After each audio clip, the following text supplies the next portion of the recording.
The seal shattered the moment Cordelia Wolfe closed her fingers around it. She had not meant to touch it. She had not meant to be in this room at all. Standing in the sub-basement of the Ravencourt estate with blood on her palms and the sound of running footsteps growing louder in the corridor above.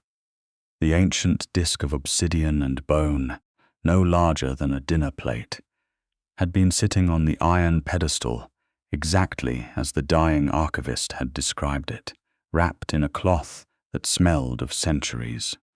She had only reached for it to stop it from falling when the explosion rocked the foundation walls. But the moment her skin made contact, something happened that no living person had witnessed in over 400 years. A crack split the seal clean across its face, and white light poured through the fracture like a wound opening in the dark. The sound it made was not a sound at all. It was a pressure that moved through Cordelia's chest, her teeth, the backs of her eyes. It dropped her to one knee on the stone floor, and she gasped, unable to breathe, as the light wrapped around her hands and crawled up her wrists like something alive, like something that had been waiting a very long time to be held. "Do not let go of it." The voice came from the doorway. She looked up, and there he was. Marius Ravencourt stood in the threshold of his own vault, white-haired and white-skinned and utterly still, dressed in a dark coat that fell to his knees, his silver eyes fixed on her with an expression she had never seen on a vampire's face before. Not rage, not hunger, not contempt, fear. Marius Ravencourt, Duke of the Second Blood Court, older than most of the buildings in this city, was afraid. "Whatever you do," he said again, and his voice was very quiet now, each word precise and measured. "Do not release that seal." Cordelia looked down the cracked disc in her hands, light still threading through the fracture, and then back up at him. Her heart was hammering. Her palms were burning. "What did I just do?" she asked. He crossed the vault in 4 long strides, dropped to one knee in front of her, and wrapped both of his cold hands around hers, covering the seal, covering the light, his silver eyes searching her face with an intensity that made something in her chest tighten even through the terror. "You activated a binding that has not moved in 4 centuries, he said. "A seal that was placed on this vault by my predecessor to contain something that should never have been freed." He paused, "And in doing so, you bound yourself to it, to me. There are forces already on their way here who will kill anyone holding that seal before it can be properly closed." She stared at him. How many forces?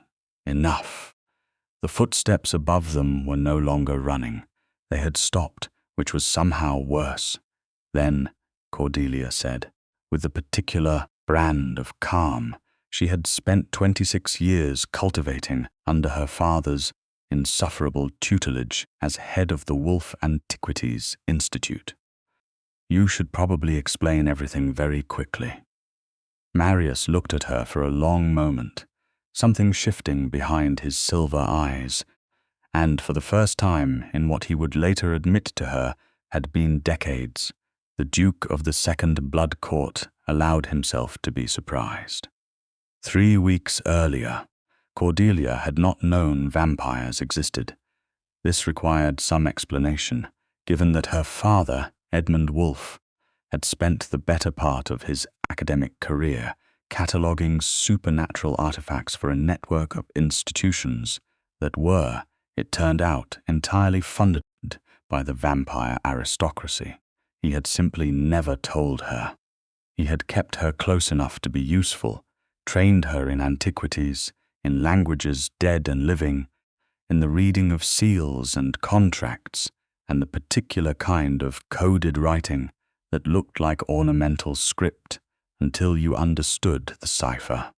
He had made her the most qualified person in his organization, and then he had kept her in the dark about the most significant truth underpinning all of it, because he believed, in his careful and arrogant way, that knowing would put her in danger?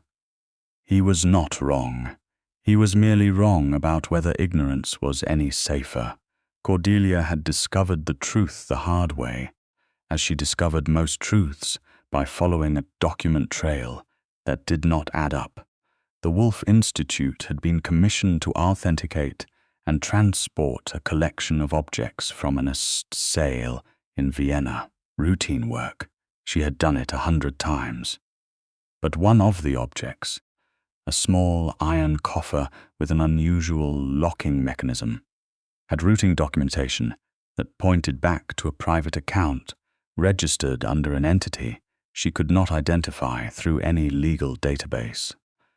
When she dug deeper, the name at the end of the chain was Ravencourt. She had arrived at the London address listed in the correspondence expecting, at most, a reclusive private collector with poor accounting habits. Instead, she had been shown into a drawing room in a townhouse that looked perfectly modern from the street, and was, behind its facade, a threshold into something else entirely. The ceilings were vaulted. The walls were hung with portraits in a style that predated photography by centuries, and every face in every portrait was extraordinarily pale.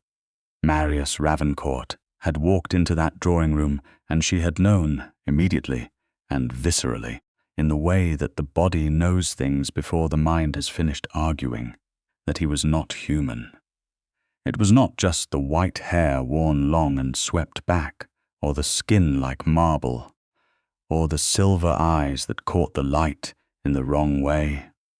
It was the way, controlled, completely assured, like a man who had never once in his existence needed to hurry, because the world had always and would always wait for him.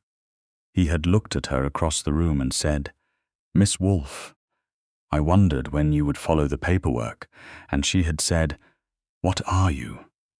He had sat down in the chair across from her, crossed one long leg over the other, and told her.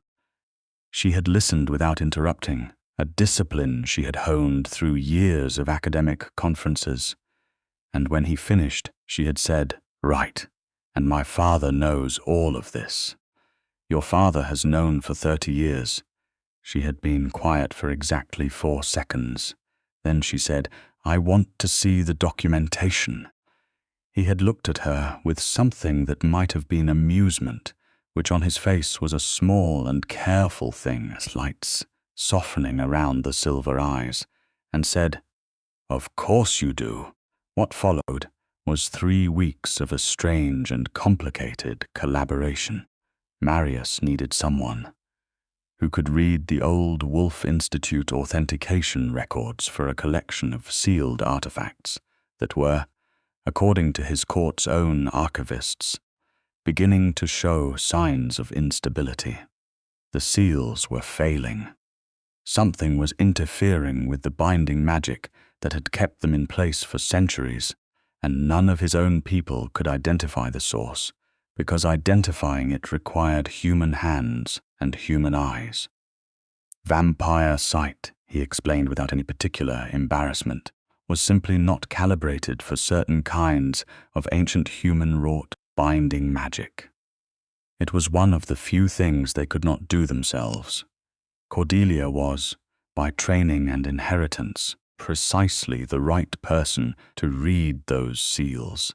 She had agreed, partly because the intellectual challenge was genuinely extraordinary, and partly because she was so furious at her father that putting herself directly into the world he had hidden from her felt, on some level, like a deeply satisfying act of reclamation.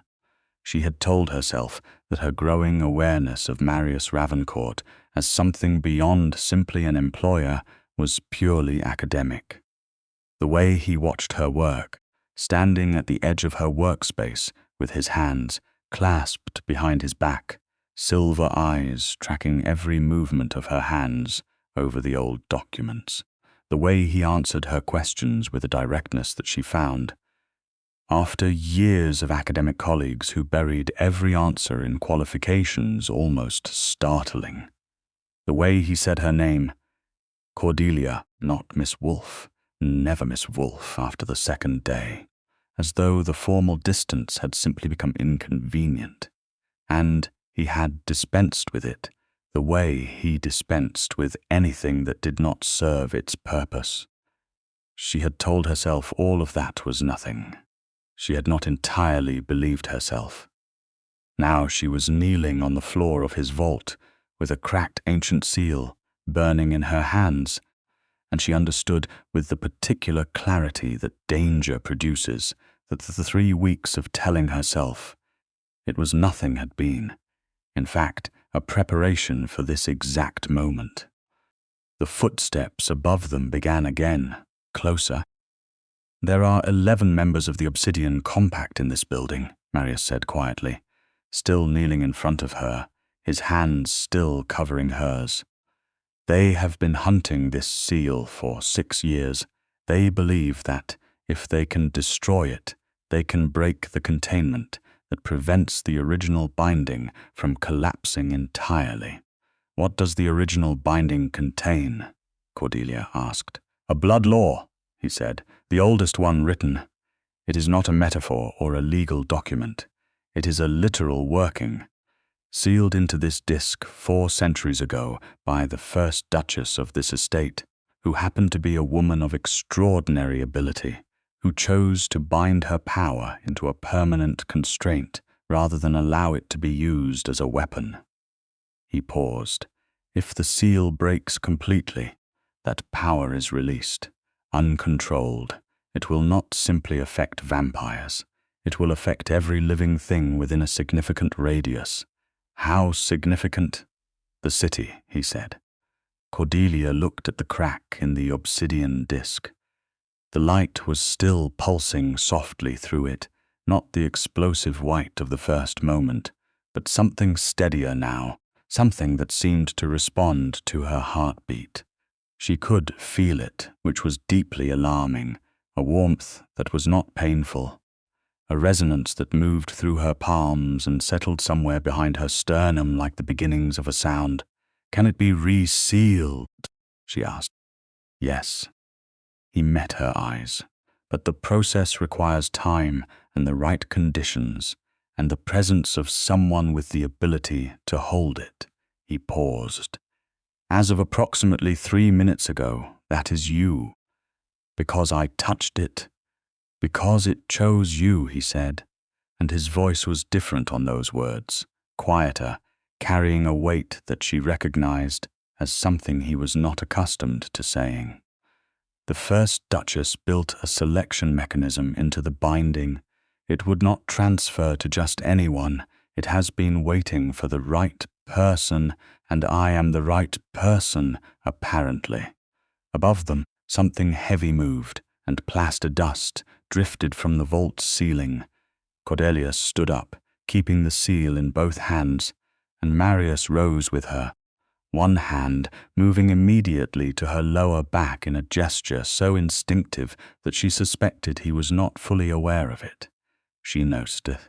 She always noticed things she told herself she was not noticing. "The compact," she said. "What do they want with power, sir, in the seal?" "Control," he said.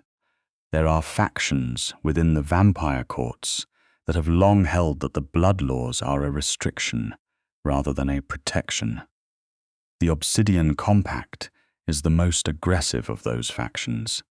They believe that releasing the original binding will dismantle the framework of law that governs vampire conduct." He looked at the door. "They are wrong about the outcome. What it would actually produce is chaos, not freedom. I have been trying to prevent them from understanding that distinction for several years. And tonight they decided to stop waiting. Tonight they decided to stop waiting," he confirmed. He looked at her then, a direct and unguarded look that she felt across her entire body. "I did not anticipate you being here. The archivist who summoned you was not supposed to have access to this vault's location."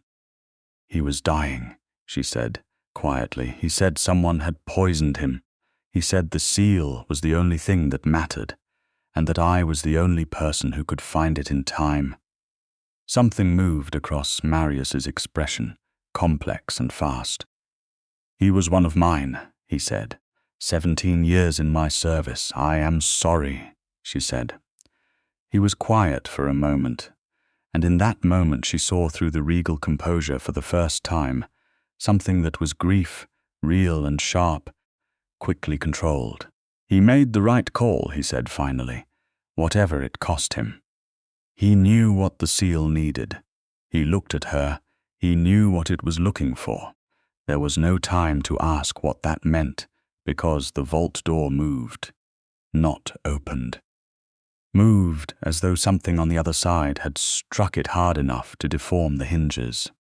Marius stepped in front of her in the same instant, one arm going back to press against her, keeping her behind him, and the movement was so immediate and absolute that she understood in that moment that whatever professional arrangement they had been operating under for 3 weeks, whatever careful distance they had both been maintaining, it was over. He was not thinking about it. It was not a decision. It was simply the way he was oriented in relation to her now. She should have argued. She did not. The vault door came off its hinges. The man who stepped through was not someone Cordelia recognized, but she recognized the type. Tall, pale, white-haired in the way all vampires were, but where Marius's bearing was the contained elegance of old authority. This one carried himself with the brittle precision of someone who had trained extensively for violence, and was looking forward to using it. He was followed by 2 others, both female, both similarly arranged in the posture of people expecting resistance. Behind Cordelia, tucked in the curve of Marius's extended arm, she could feel the change in him. Not fear, not anxiety. Something colder and far more dangerous, a stillness that was the opposite of calm. Because calm is the absence of tension, and this was tension so complete, it had become its own form of silence. Ravencourt, the lead vampire said. He had a name she would learn later. Valdris. He was second in the compact's hierarchy, and the most dangerous of them because he was not stupid. Step aside. The girl doesn't need to be harmed. This is not a dispute with humans. This girl, Marius said with a precision that made the temperature in the room feel lower, is under my protection. As of 3 minutes ago, that protection is also the protection of the First Duchess' ancient vow, which means that harming her is not merely a matter of my personal displeasure. It is a violation of blood law older than your entire line. Valdris stared at him. Something crossed his face that might have been surprise, then recalculation. Cordelia felt the seal pulse in her hands, warm and insistent, and she understood without being told that what Marius had just said was true, that some ancient machinery had just engaged in the world's oldest legal system, and she was at the center of it. Not helpless, not incidental, the center. You cannot invoke the first vow, one of the women behind Valdris said. Her voice was sharp. The seal is cracked. The vow is broken. The seal is cracked, Marius agreed. It is not destroyed. The binding still holds, and the one who holds it stands behind me. He paused. Which means you have a problem. Valdris looked at Cordelia around Marius's shoulder. She met his eyes, which was apparently not something many humans did, because his expression shifted into something that was almost reassessment. The resealing requires a full court chamber and 3 nights, Valdris said, addressing Marius now, the calculation open in his voice. You don't have 3 nights. We will be back. I know, Marius said. Leave. The weight of his authority in that single word was extraordinary, something that lived below speech, below sound, in the register of very old power. Valdris looked at him for a long moment. Then he turned and walked back through the ruined vault door, and the two women followed. Cordelia let out a breath. "They will be back," she said. "Yes, with more than 3, yes."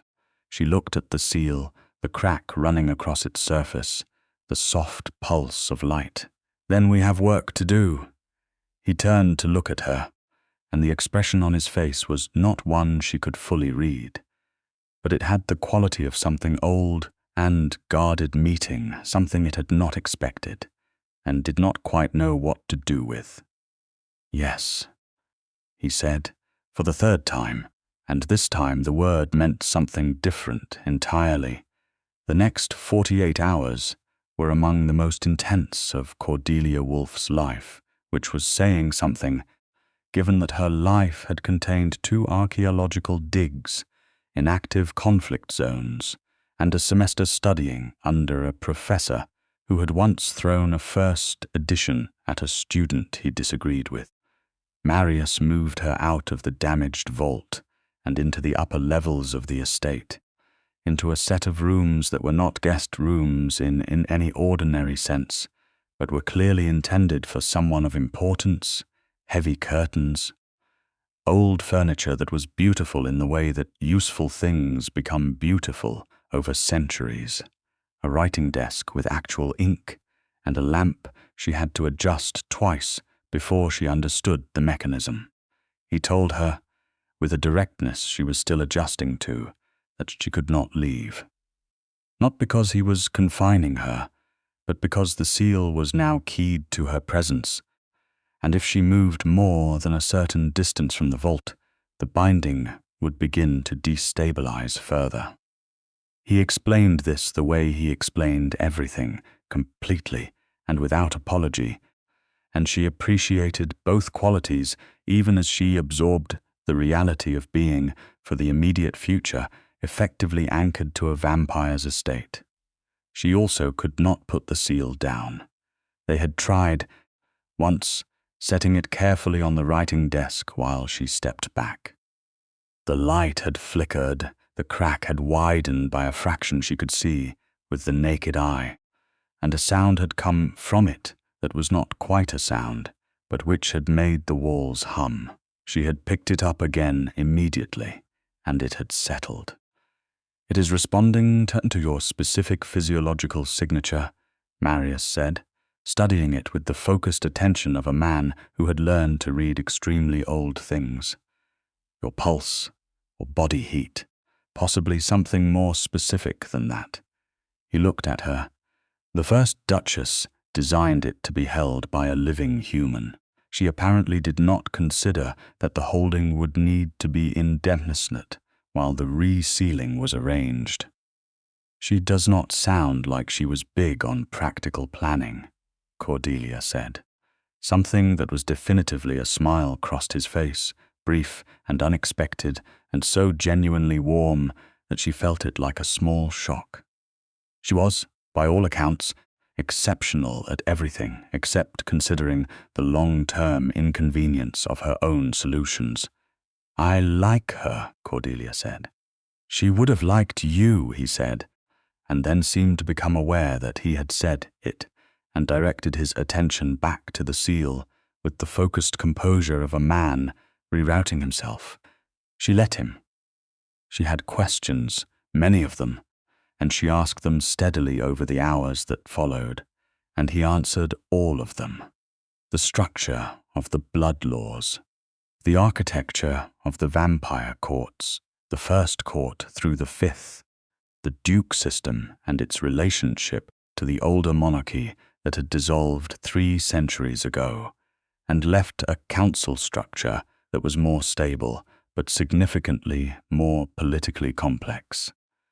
The history of the Obsidian Compact, which was not new but had been growing in influence for the past decade, under the leadership of a vampire named Sorvath, who did not get his hands dirty personally, but who funded and directed people like Valdris. She asked about Marius himself, and he answered those questions too, more carefully but without evasion. He was 412 years old. He had been made a vampire at the age of 28, which was why he looked like that. She had thought initially that he was in his early 30s, in human terms, and she had been correct in a way that was technically true and emotionally complicated. He had held the Ravencourt title for 200 years. Before that, he had served the Second Court in other capacities. He did not volunteer what those capacities were, and she did not push it yet. What she did push was the resealing process. He walked her through it in detail, spreading old documents across the writing desk in her rooms, pointing to passages in a language that was between Latin and something older, translating as he went. The resealing required the presence of 3 vampires of court rank, the seal holder, a spoken declaration of the blood law, and 3 consecutive nights conducted in the court chamber below the estate. The chamber was intact. The vampires of court rank were available if he called them. The blood law declaration he knew by memory. The only variable was the seal holder. "I have to be present for all 3 nights," she said. "You have to hold the seal throughout the process," he said. "The sealing itself will take between 4 and 6 hours each night. The remainder of the night you can rest during the day. The seal does not require constant contact during daylight hours," he said. "It will be stable as long as you are in the estate, and the seal remains on the iron pedestal in the vault. It is only during the night ceremony that you must hold it continuously. So during the day I am free to move within the estate." "Within the estate, yes." She nodded, working through the logistics. "When can we begin?" He looked at her with an expression she could not quite categorize. Something layered, measuring, and something else. Underneath that, something that was not professional at all.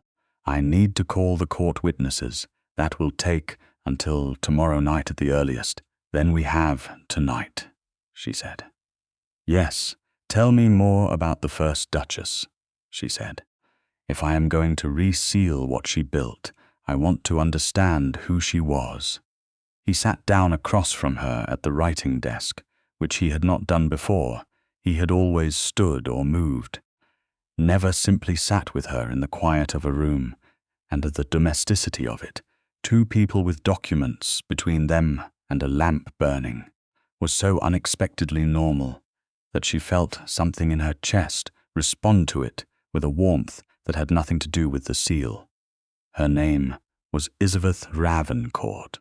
She had been human when she arrived at the estate, brought there by circumstance that the historical documents were delicate about, and she had remained human for the entirety of her long life, which by the records was extraordinary, nearly 90 years, far beyond normal human span sustained by the binding magic she worked.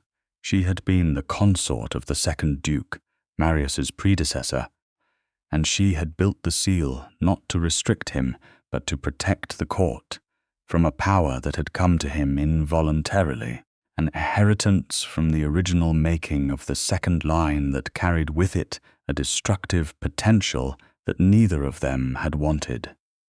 "She chose containment," Cordelia said. "She chose protection," Marius said. "It is not the same thing." She looked at him. "No," she said, "it is not." They were quiet for a moment, and the quality of the quiet was different from any quiet they had shared before. Less careful, less maintained. "Your father is going to be difficult about all of this," Marius said. She laughed, which surprised both of them, a real laugh, unguarded, and the sound of it in the old room felt like something being released. "My father," she said, "is going to be furious and terrified, and ultimately unable to do anything about it, because I am 26 years old and the seal has chosen me, and he spent 30 years keeping secrets that were mine by right to know." She paused. "I will deal with my father. Tell me about the compact's timeline, Valdris said 3 nights. Do they know that is how long the resealing takes? They know the old rites, Marius said. The warmth of the previous moment shifting back into something sharper, which means they will attempt to disrupt at least one of the 3 nights.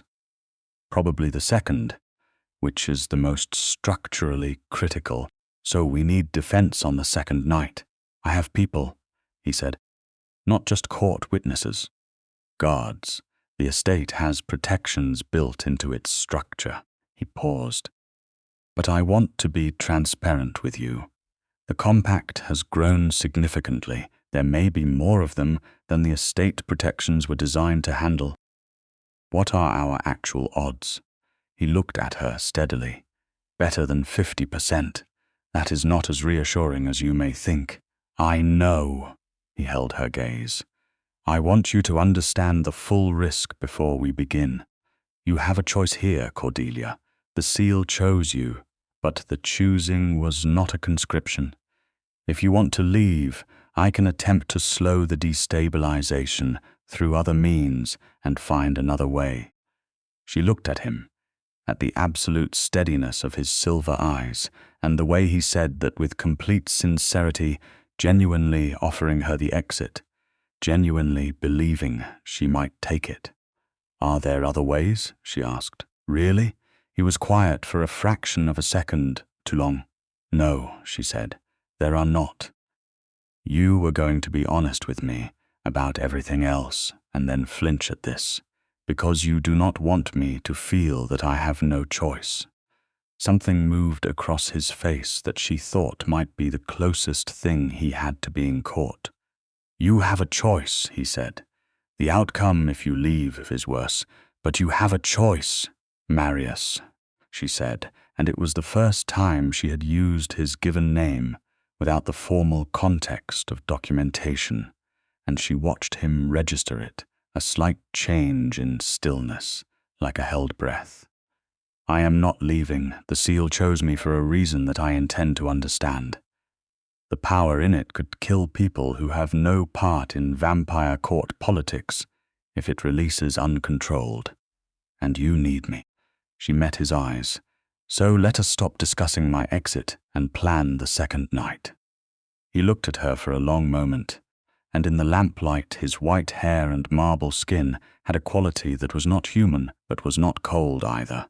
It was ancient and present and entirely focused on her. Yes, he said. Let us plan. The first night of the resealing went cleanly. 2 court witnesses arrived at midnight, vampires Cordelia had not met. Lord Caspian of the third line, spare and sharp-featured, who looked at her with frank and unsentimental curiosity, and Lady Thessavane, white-haired and silent, who watched the ceremony with the expression of someone attending to a ritual they have profound respect for. A third, an elder named Dorvath, who had known Marius Ravencourt in life, sat in the position of the original binding's witness and spoke passages from memory that made the seal in Cordelia's hands grow warm and bright. Cordelia stood in the center of the court chamber, which was a circular room beneath the estate, older than the building above it, walled in stone that was almost black, and held the seal in both hands and let the light from the crack move. She had not been given a script. Marius had told her simply to hold it, to breathe, to let her body do what it was apparently designed by the first Duchess's foresight to do. What it did was extraordinary. The seal resonated. The crack, rather than widening as it had been, began to work in the other direction, not closing entirely, but stabilizing. The edges of the fracture pulling together by fractions, the light shifting from the urgent white of a wound to something warmer and more deliberate. She could feel the binding beneath it, not like a physical sensation, but like the awareness of a structure, the way you can feel the floor plan of a building once you have walked it enough times. The first Duchess had built something intricate and beautiful, And she was, Cordelia understood, exactly the right shape for it. Marius stood at her right shoulder throughout. He had said this was his traditional position as Duke of the Court. She did not entirely believe that was the only reason he stood there. When it was done and the witnesses had taken their positions for the night's close, she set the seal on the pedestal and stepped back, and the exhaustion hit her all at once. Not physical exhaustion, but something deeper, the particular fatigue of having channeled something that moved through rather than from you. She swayed slightly, just slightly, and Marius's hand was on her arm before she had fully registered the movement. "I have it," she said. "I know you do," he said, and did not move his hand. She let him keep it there for longer than was strictly necessary. Dorvath, the elder, watched them on his way out of the chamber with an expression that was ancient and amused, and said nothing, which Cordelia suspected was its own form of commentary. The second day she explored the estate. It was extraordinary. She had known it was large. She had been in the upper rooms and the vault levels. But the full extent of the building was something else. A labyrinth of rooms that had been lived in across 4 centuries by the same family line, each room carrying its own accumulation of history, portraits and books and objects that ranged from the mundane to the genuinely priceless. There was a library that occupied an entire wing, floor-to-ceiling shelving in a room with a vaulted ceiling and a gallery level accessible by an iron staircase, and she lost 2 hours in it without guilt. Marius found her there. He had not been sleeping. She was not sure when or whether he slept, she had asked, and he had said vampires did not require sleep the way humans did. They required periods of stillness and dark, which was not quite the same thing, and the daytime hours were therefore not his rest period, but simply a different mode of existing. He moved through the house during the day with the quiet purposefulness of a person thinking. He came into the library and stopped when he saw where she had settled, in one of the high-back chairs near the window, with a stack of books beside her, and looked at the stack with the expression of someone who recognized the titles. "Those are the early court histories," he said. "I know," she said. "I wanted context." He came and sat in the chair across from her, which she was beginning to understand was a choice he made deliberately, to be at her level, to not stand over her. She appreciated it each time. "I owe you an explanation," he said, "about why the archivist knew to contact you." She set the book down. "I was wondering about that," he knew, "because I told him several months ago that if the seal showed signs of instability, the Wolfe line was the right place to look." He held to her gaze. Marius Ravencourt was not born with the name Ravencourt. Her family name, before her marriage to the second Duke, was Wolfe. The room was very quiet. "She was my ancestor," Cordelia said. "A direct line," Marius said. "Her brother married and had children, and that line continued. Your father's branch of the Wolfe family descends from Isabeth's brother. Your father knows. It is part of why he was recruited to the Institute." He paused. "It is also why the seal recognized you." Cordelia sat with this for a long moment, turning it over.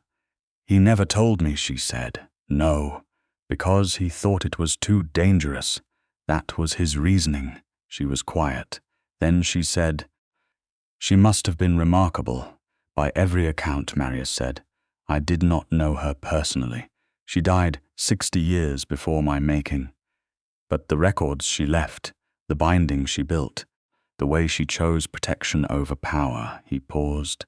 "Yes, she was remarkable." Cordelia looked at him. "You have been protecting this seal for 200 years, she said. "Why did you stay?" "You did not build it. It is not your binding." He was quiet for a moment in the way he was quiet, when the question had reached something real. "Because it matters," he said. "Because the blood laws, the actual old laws, not the political machinery that has grown up around them, represent something that my kind discarded too readily and has been paying for ever since. Iseveth understood that power without restraint is not freedom. It is catastrophe wearing freedom's face." He looked at the window, the daylight that he stayed well clear of, for good reason. "I have watched the Compact and others like them push toward that catastrophe for 2 centuries. I have held this line because someone has to, and because I believe it is right. Not because you were ordered to," she said. "No. Not because of politics or advantage. No." She nodded slowly. "I believe you," she said, and she did, which was its own significant thing.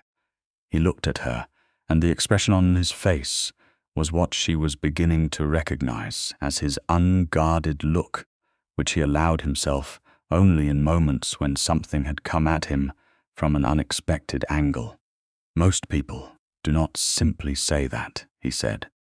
"Most people have not spent 3 weeks reading your documentation," she said. "Your paper trail is extremely clear about who you are." This time the smile was less brief and less guarded, and it was devastating in the way that genuinely rare things are devastating. "Because you understand that the rarity is part of the value." She picked her book back up before she did something undignified. The second night came, and with it the Compact.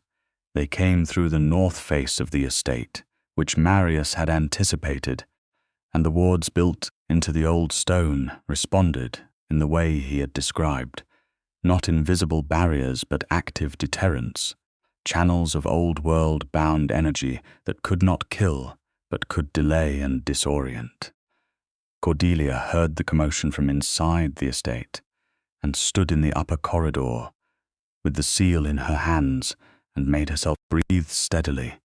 Marius appeared at the end of the corridor, moving fast, which she had not seen him do before.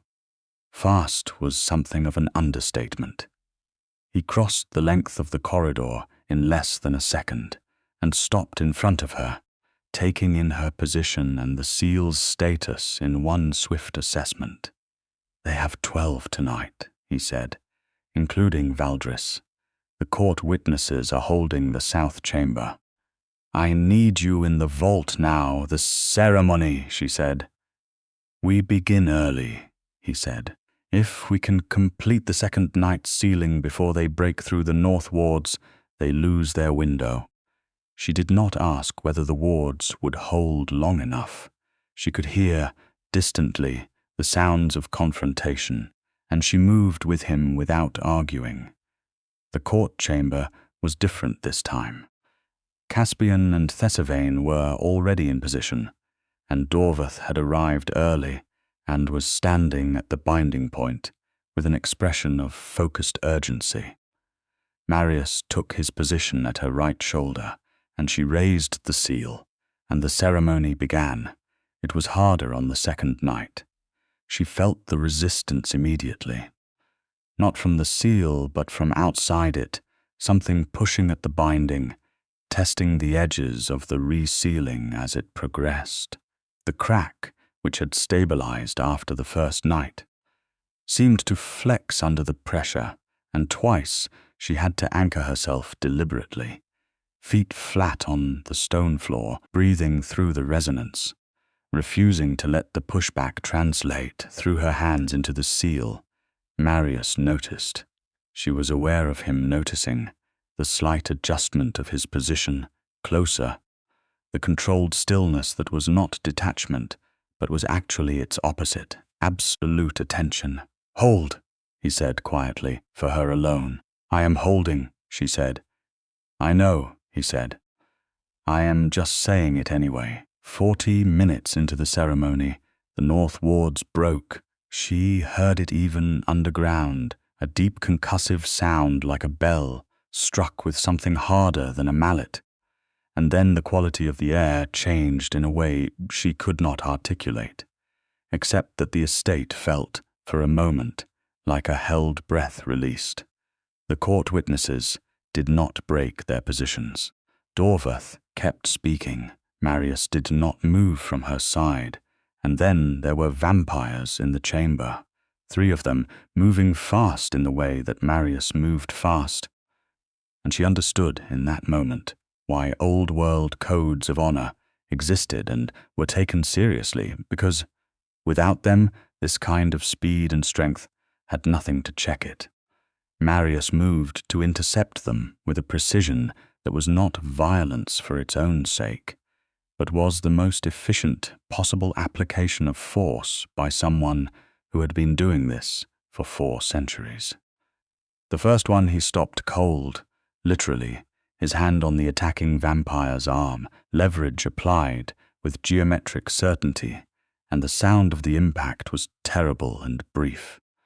The second he redirected into the wall with a controlled economy that was almost beautiful, if you could see past the terrifying context. The third went for Cordelia. She did not freeze. She had never been the kind of person who froze. She turned her body to protect the seal, tucking it against her chest. And when the compact vampire reached for her arm, and she drove her elbow into the side of his head, with the particular efficiency of someone who had done 3 years of self-defense training, under the conviction that academic women working in high-risk regions needed to know how to use their bodies. It was not enough to stop a vampire. She was not delusional about that. But it was enough to make him recalibrate for the half-second it took Marius to be there. Marius did not say anything to the third vampire. He simply put himself between her and it with a finality that communicated something below language. The third vampire looked at him and made the correct decision. They retreated, all 3 of them, back through the chamber entrance, and somewhere above them she heard the sounds of more confrontation, and then a silence that stretched long enough to mean something. "Complete the ceremony," Marius said to Dorvath, who had not stopped speaking. The second night's ceiling closed just before dawn. She was more exhausted this time, the kind of exhaustion that sat behind her eyes and in her shoulders, and she put the seal on the pedestal and stood for a moment just breathing. The chamber was quiet by it. Caspian and Thessavane were conferring in the far corner. Dorvath was documenting the night's work in a small journal, with hands that were steady and careful. Marius came to stand beside her, close enough that she could feel the particular kind of stillness that was his equivalent of presence. "You held it," he said. "I told you I would," she said. "Yes," he said. "You did." She turned to look at him, and there was blood on his coat from the confrontation, not his own, and she looked at it for a moment, and then looked at his face, and the controlled composure that was his default expression had something beneath it tonight that was not controlled at all. "Are you all right?" she asked. The question seemed to land in a place he had not prepared. He looked at her for a moment with the unguarded expression that was becoming familiar to her, the one that meant she had come at him from an angle he had not anticipated. "Yes," he said. "Are you?" "I hit a vampire in the head with my elbow," she said. "I feel surprisingly good about it." He looked at her, and this time the expression on his face was not the brief, contained smile she had seen before. It was something fuller, something that stayed, something that she felt in the warm center of her chest, where the seal's resonance had taken up residence. "Cordelia," he said. "Marius," she said back quietly, and they stood in the old stone chamber, with the seal between them and the dawn coming somewhere above, and neither of them moved, and neither of them spoke, and neither of them looked away. It was Dorvath, carefully not looking at them from across the chamber, who said, "The third night is tomorrow. You should both rest." They went upstairs separately, which was the right thing to do, and Cordelia lay in the beautiful old bed in the guest room and listened to the estate settle around her and thought about the way he had looked at her, and the way the seal had felt in her hands, and the way her ancestor had chosen to put her love for a vampire duke into a binding rather than let it become a weapon. She thought about that for a long time. The next day brought Edmund Wolfe. She had not called him. She suspected later that Marius had, which she intended to have an opinion about, and then found she could not fully sustain, because the reasoning was sound. The third night would be the final and most demanding sealing, and if something went wrong, her father deserved the chance to be present. Edmund Wolfe was 62 and looked it, a lean man with her same dark eyes, and a demeanor that combined profound intelligence with the particular guilt of a person who has been justifying a long deception to himself for so long that he has mostly stopped noticing the justification. He came into the library where she was reading and stopped when he saw her, taking in the seal resting on the iron stand beside her chair, and the expressions on his face was complicated. "Cordelia," he said. "Sit down, Dad," she said. He sat down. He looked at the seal. He looked at her hands, where the mark of the binding was just barely visible, a faint luminescence at her palms that appeared in low light. He looked at her face. "I should have told you," he said. She said, "You should have. I was trying to protect you." "I know," she said. "I understand that. I am not interested in a long argument about it. I want to know everything you know about Marius Ravencourt, because I am about to reseal her binding, and I want to understand it as completely as possible before I do." He told her everything he had been holding back for 26 years, and she listened, the same way she always listened, completely and without interrupting, and she took it in and fitted it into the framework of what she already knew. And when he was done, she sat quietly for a moment, and then said she loved him, the second Duke. She loved him, and she built the seal to protect him and the court, not as a restriction, but as a gift. Edmund looked at her carefully. "Yes," he said, "and she stayed human by choice. She could have been turned. She chose not to, because the binding required a human conduit." "Partly," Edmund said, and then looked at her face and added, more carefully, "and partly from what the records suggest, because she wanted to remain herself.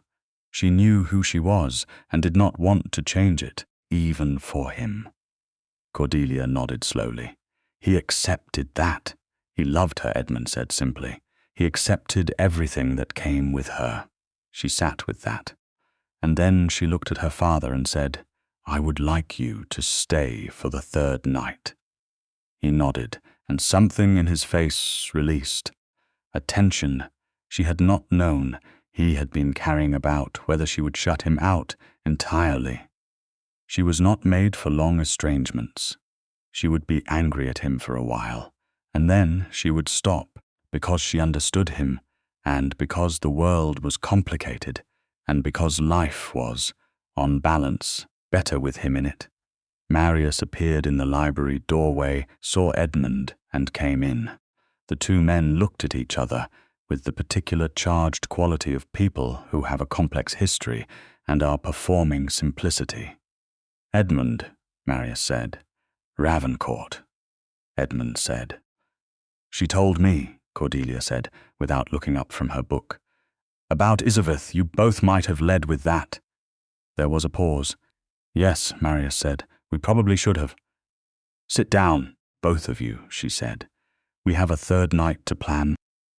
The third night came in dark and cold and clear, with a sky above London full of stars that she saw briefly through the estate's upper windows before they descended into the court chamber.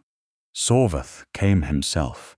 She had not expected that, and she could see from the subtle change in Marius's posture when the elder vampire appeared in the chamber entrance that he had not entirely expected it.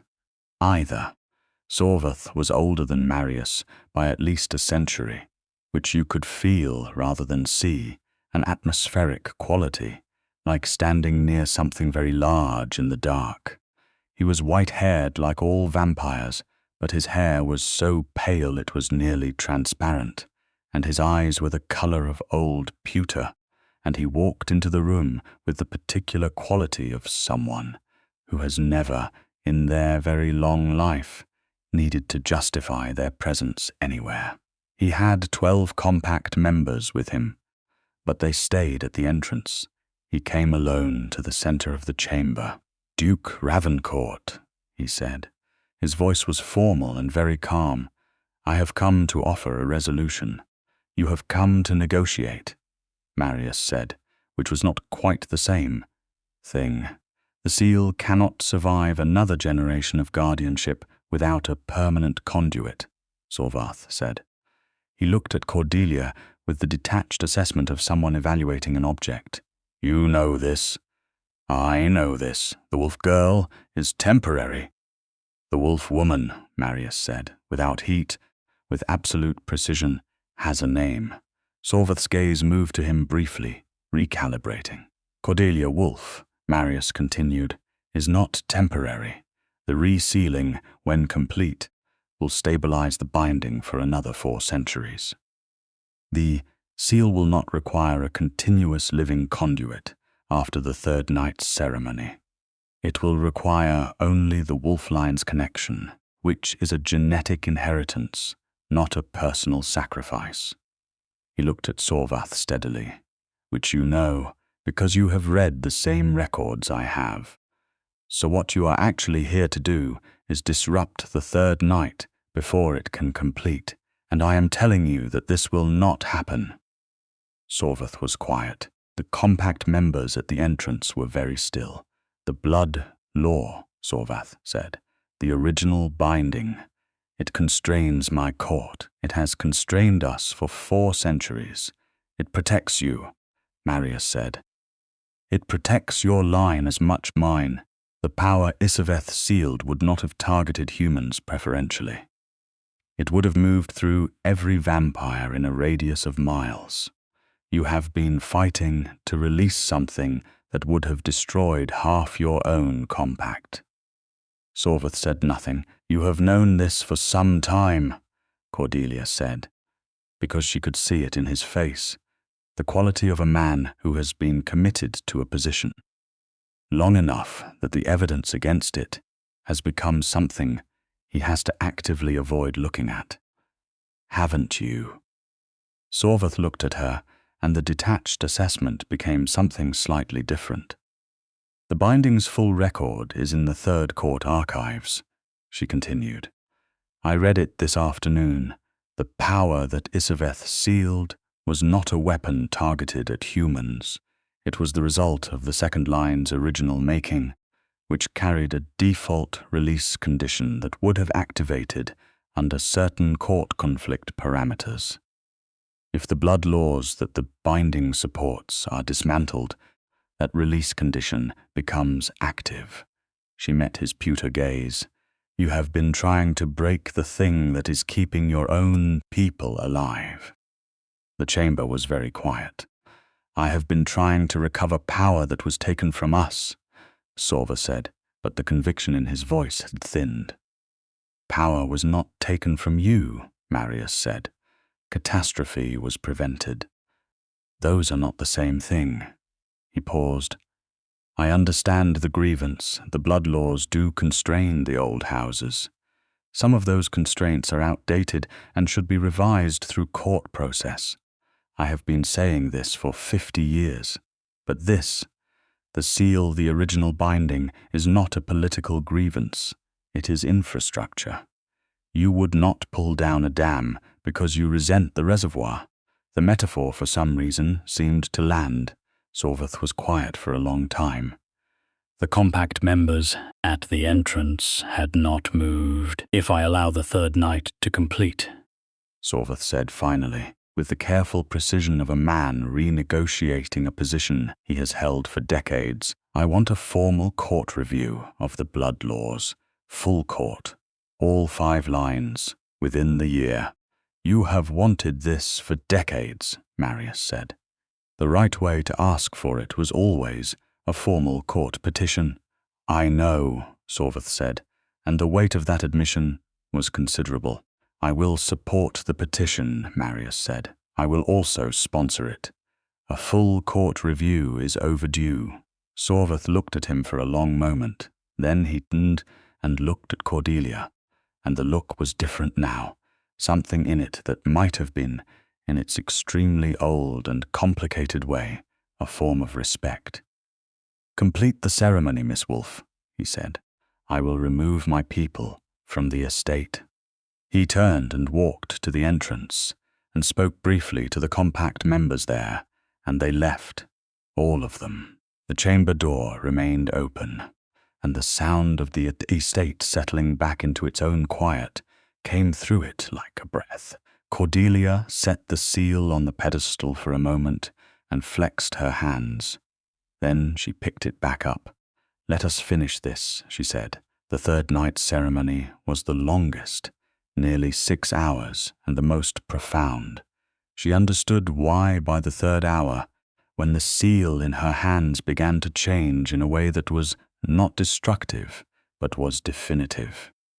The crack drawing together as the light shifted from wounded white to something golden and deep, the whole disk warming in her hands until it was almost too warm to hold, and then precisely right, the temperature of something alive. Sorveth spoke every passage of the original binding from memory, and she could feel each one settling into the structure of the seal, like a key in a lock.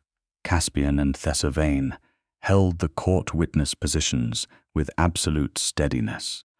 Edmund stood against the wall, watching with an expression she had never seen on his face, a combination of grief and relief and love for her that was so unguarded she had to look away from it once. And Marius stood at her right shoulder, not speaking, not moving, simply there.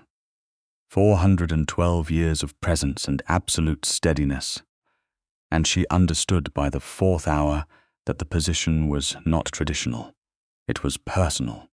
He was there because he could not be anywhere else when she was holding something that could break the world.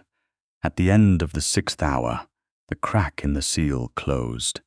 It did not close gradually. It closed all at once, between one breath and the next. A soft sound that was not a sound, a light that bloomed and faded, and the obsidian disk in her hands was whole, dark and smooth and warm, and the mark at her palms flared briefly bright, and then settled to a faint, steady luminescence that she understood would remain, not as a burden, but as an inheritance, a connection to Isaveth's binding that would pass through her line the way it had passed to her. She held to the whole seal for a long moment, and then she walked to the iron pedestal and set it down, and stepped back, and it stayed complete. The court witnesses spoke the formal closure. Sorveth documented it. Edmund made a sound across the chamber that he would later claim was a cough, and that she knew was not. And then it was done, and the chamber was quiet, and the estate above them held its post-dawn stillness, and Cordelia Wolfe stood in the oldest room in the building, and felt, for the first time in 3 weeks, the particular lightness of a thing successfully completed. She turned around. Marius was still behind her, 3 feet away, watching her with the silver eyes that had watched her for 3 weeks, that had watched her read and argue and plan, and hold and fight, and refuse to leave, and the expression on his face now was not contained or careful or unconscious. It was everything. It held, she said. You held it, he said. We, she said. All of us. He looked at her, and the weight of 200 years of keeping this particular line, alone, in the way that people who take on long obligations without complaint are always ultimately alone in them, was visible in his face for the first time without the composure in front of it. Yes, he said. We. She crossed the 3 feet between them in 2 steps and put her hand against his cheek, which was cool in the way that all of him was cool, and he was very still, the particular held stillness of someone who has not been touched with uncalculated warmth in a very long time, and she felt the stillness move through him and become something else. I am not Isabeth, she said quietly. No, he said. You are Cordelia, and I am not leaving, she said, not because of the seal, because of you. I want to be clear about the distinction. He put his hand over hers, his cold fingers closing around her warm ones. I have been clear about you for some time, he said. I was trying to be honorable about the circumstances. The circumstances, she said, are now resolved. Yes, he said. So, she said, he looked at her, and the silver eyes had something in them that she thought might be the vampire equivalent of a heartbeat, the particular resonance of something that had been waiting a long time to be acknowledged. And he lowered his head and touched his lips to her forehead, her cheek, the corner of her mouth, slowly, with all of the deliberate care of someone who understands the value of what they are holding. When he finally kissed her properly, it was nothing like cold. It was deep and quiet and certain, the way very old things are certain, the way buildings that have stood for centuries are certain, not rigid but immovably, foundationally present. She felt it move through her the way the seal's resonance had moved through her, not from outside but from the inside out, as though something that had been building for 3 weeks had finally found its form, behind them with the dignity of a man who had witnessed several centuries of significant moments. Dorvath closed his journal, tucked it under his arm, and said, I will see myself out to no one in particular. The weeks that followed were, in their own way, as extraordinary as the 3 that had preceded them. The estate was repaired. The vault door was replaced with something that the estate's engineer, a human woman named Petra, who had the air of someone who had made peace long ago with extremely unusual client requests, installed with both physical and binding reinforced locks. The seal sat on its pedestal in the sealed vault, whole and warm, visited periodically by Cordelia, who found that the connection between them was not burdensome, but was something she had come to think of as companionable, the sense of a presence that was very old and very deliberate, and, she suspected, pleased, Marius fulfilled his promise to Sorvath. The court petition went in within the month, formally sponsored and supported, and the full court review was scheduled, a process that would take the better part of a year and would involve a great deal of political machinery, that Cordelia watched with the interested engagement of someone who had discovered a new field of study that happened to be both fascinating and directly relevant to her own life. She was at the estate most of the time now, not because she had no choice, but because she had every choice and had made this one. Her father came regularly, still guilty and still working through it, but present, which was what she had needed him to be. He and Marius had developed a working relationship that was careful and formal and, she thought, gradually becoming something more like mutual respect. 2 people who had been keeping the same fire going for different lengths of time finally standing at it together. She kept her work. She kept her languages and her documentation and her ability to read things that most people could not, which turned out to be extremely useful in the court context in ways she had not anticipated, and which gave her something she had not known how to articulate before, a place, not assigned to her but built by her own presence and capability, in a world that had been hidden from her but which was now, piece by piece, becoming hers, on a clear night in late autumn. 3 months after the sealing, she and Marius stood on the roof of the estate, which was flat and accessible through a staircase that she had discovered during her day explorations and which she had claimed as her thinking place. The city spread below them, lights in every direction, the impossible texture of a city. At night, millions of lives moving through millions of moments.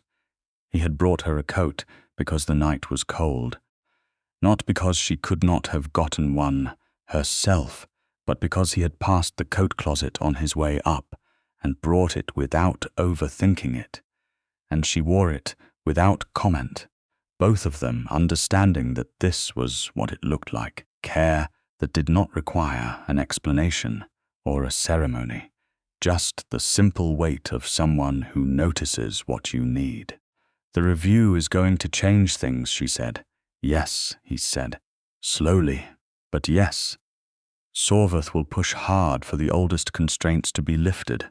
Some of them should be, Marius said. That is the point. A law that has not been reviewed in 400 years is not a law. It is calcification. He paused. Isaveth understood that. She built revision into the seal's own structure. The binding was never meant to be permanent without examination. It was meant to hold until the court was ready to address what it had been holding. Cordelia leaned against the low parapet and looked at the city. Do you think they are ready? I think they are more ready than they were, he said, and less ready than they will be, which is the nature of readiness. She looked at him sideways. That is remarkably patient of you. I am 412 years old, he said. I have an unusual relationship with patience. She laughed, and he looked at her the way he always looked at her when she laughed, as though the sound was something he found extraordinary in the particular way of things he had not known he needed until they existed. I have been thinking, she said, about what I want. Tell me, he said, turning to face her, giving it his full attention, which was something she had learned, was the way he showed the value of something, complete focus, no fraction of him elsewhere. I want to keep doing this work, she said, the documentation, the court liaison work, the binding research. I want to make it real and formal, not an informal arrangement, but an actual role. That can be arranged, he said. And I want to understand what the Ravencourt line is, she said. Its full history. Not just the seal, all of it. I want to know what you have been keeping and who came before and what it means. He looked at her. That is a very long history. I have read fast since I was 7, she said. And I am not going anywhere. He was quiet for a moment in the way he was quiet when something had reached the real place, and then he said, I should tell you that I have never said this to anyone in 412 years. He paused, not because no one has ever been worth saying it to, but because saying it without meaning, it completely seemed worse than not saying it. He looked at her, and his silver eyes in the city-lit dark were the most honest thing she had ever seen. I love you, Cordelia Wolfe. I have loved you since you looked up at Valdris and held that cracked seal in your hands and did not flinch. I have loved you since you sat at my desk and asked better questions than anyone who has tried to understand this court in a century.